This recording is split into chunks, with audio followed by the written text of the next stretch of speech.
Hello everyone, andito po tayo ngayon sa onion farm nila John Paul Talino ng Barangay Pesa, Bongabo, Nueva Ecija, Bali. Ito po si Lola. Lola, ano pong pangalan nyo? Isang po Baloka. Taga saan po kayo?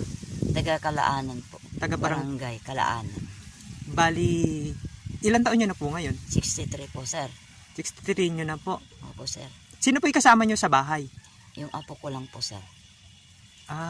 Bali, kung hindi nyo po mamasamain, single pa rin po kayo hanggang ngayon? Single po, sir. Sila na lang po yung kasama nyo. Bali, apo nyo po sa pinsan, yung dalawang bata. Opo, sir.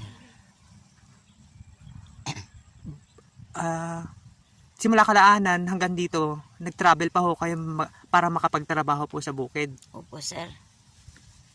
Ito po ba yung pangunahing pinagkukuhanan nyo ng pagkain, yung pagdadamo sa bukid? Opo.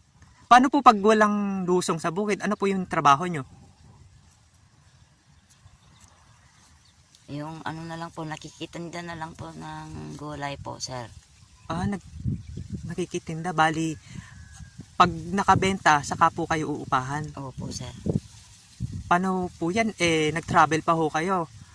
Di may bawas pa ho yung magiging upa nyo ngayon. Meron po isang ganun po. Ay, opo. Pamasahe. 100 pesos yung magiging kaltas, magiging bawas kasi ang upahan po sa bukid ngayon ay 400. Opo, sir. Sa 300 pesos po, ano po yung mabibili yung Mga kwan lang po. Mga 3 kilong bigas po. Tsaka kape, asukar po. Bigas po. Yun lang po, sir. Yun po yung lagi nyong binibili. Opo, sir.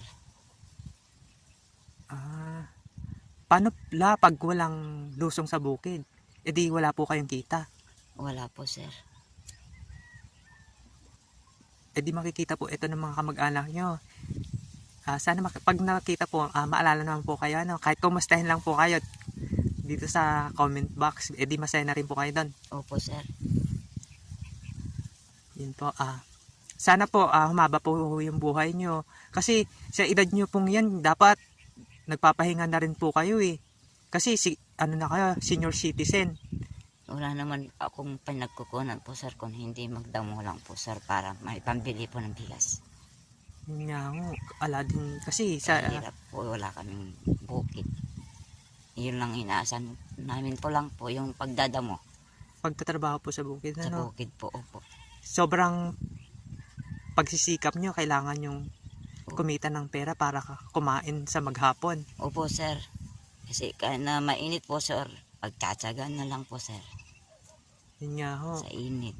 Para may pambili naman po ng pagkain po, bigas, o kaya kape, asukar po, ganun na po. Mga grocery sa bahay po. Yun nga ho. Sana pag yung mga makakapanood po nito, kahit konting tulong lang po para naman kahit paano gumaan-gaan po yung Opo, yung sir. pang-araw-araw na pangangailangan. Opo, sir. Ingat po kayo palagi. Ano God. po? Ano po yung pwede niyong sabihin? Halimbawa, meron pong mabuting puso na magbigay po sa inyo ng tulong. Sana po, tulungan niyo po ako. Kahit na yung galing po. Ng puso niyo po. Maraming salamat po. Ayan po si Lola. Kasi na rin pagod na rin siya sa pagtatrabaho sa bukid. Ingat po kayo palagi. Tapos kakain po kayo ng masustansya para humaba po yung buhay nyo. Opo, sir. Salamat po, sir. Basta para binikuan po, sir. Thank you po. Yun lang po, sir. Salamat din po sa inyo. God bless po. Salamat din po, sir.